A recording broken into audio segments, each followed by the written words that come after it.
A jolt and then you'll die.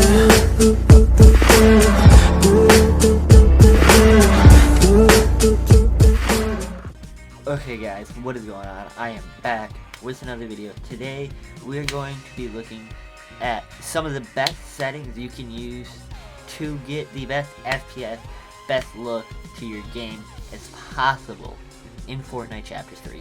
Okay, so first thing you're going to want to do is you're going to want to head to the three lines up in the top left, right next to the friends list. Go down to the little gear in 3 bars again. Click that settings. That's how you get to settings.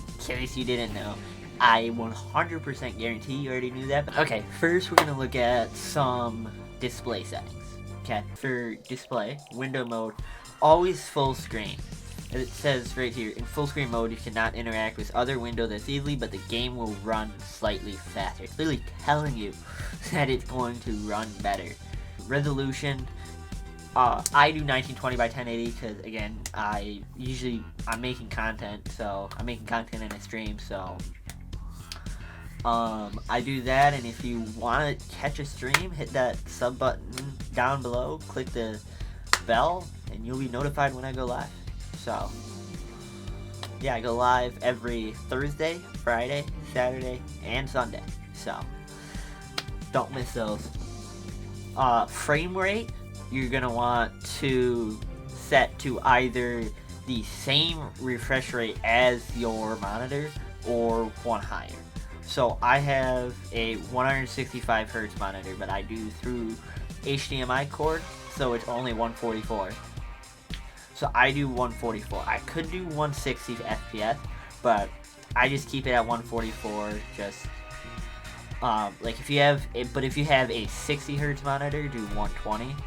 The only thing I suggest is that if you have a 360 Hz monitor, you're balling out here, but go with 240 Hz, not Hz, go with 240 FPS because you're just not going to get stable 360 FPS no matter how powerful your computer is. You're just not going to get stable 360, like end games, all that, you're not going to stay stable 360.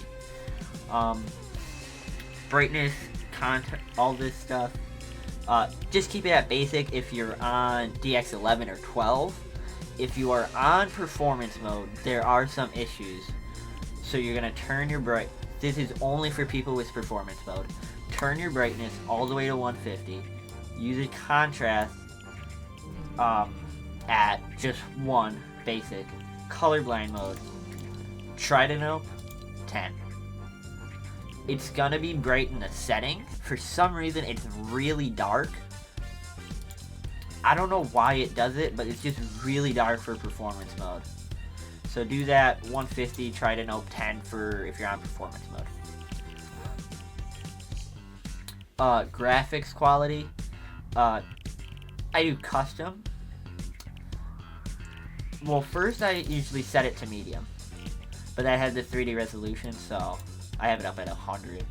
3D resolution, no matter what settings you're on, put that at 100, it'll just, everything will look crispier, if that's a word, but it'll look better. It won't look like the character, they won't look so pixelated, so it'll just look better.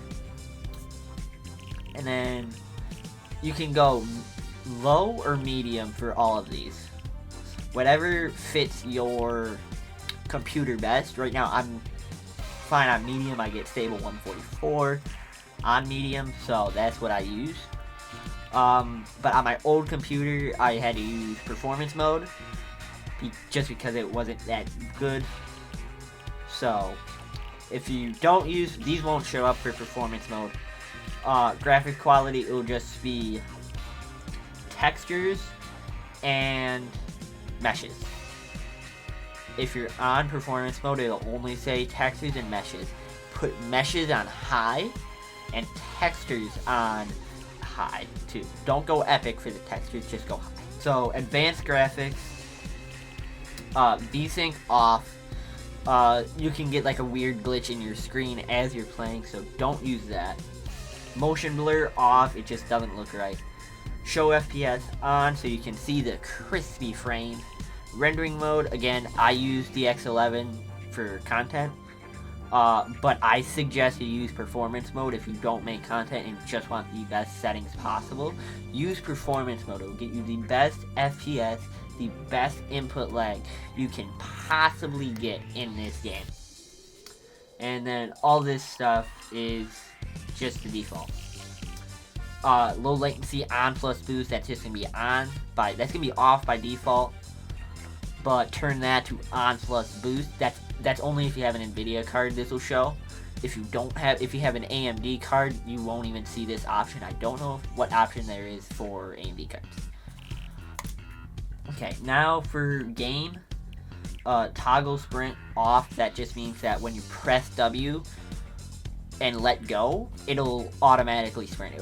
You won't have to hold it. So keep that off. Sprint by default on, of course, so then you don't gotta hold your sprint button. Sprint cancels reloading.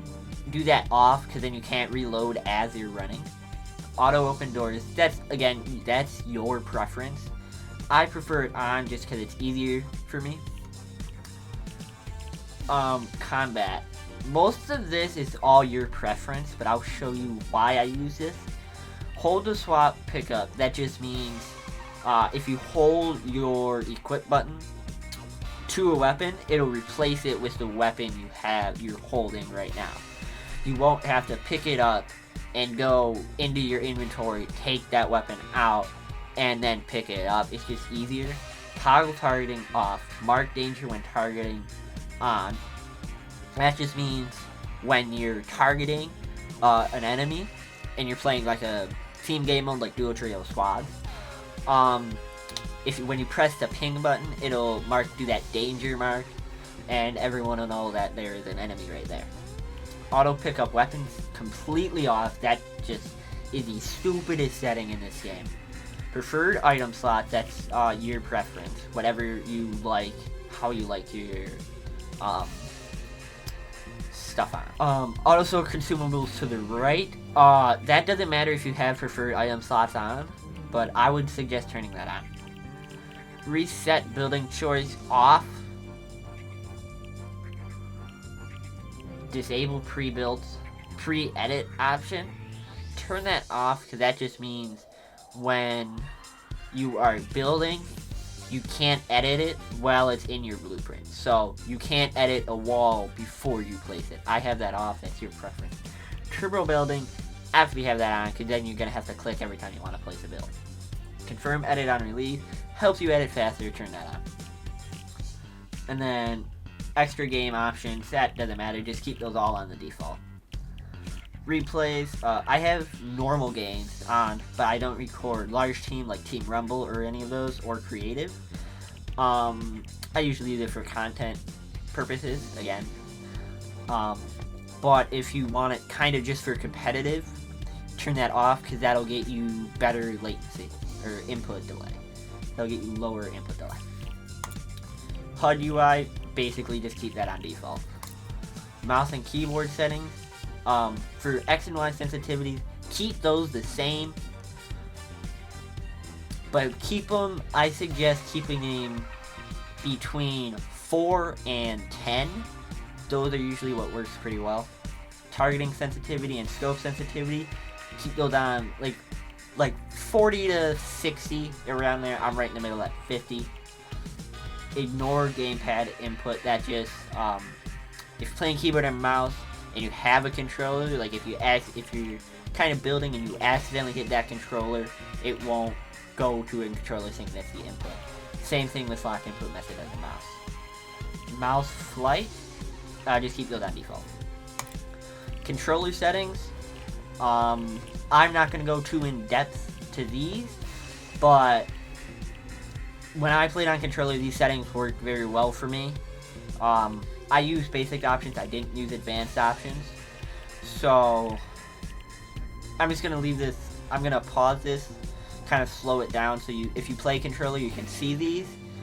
But I would suggest experimenting with these.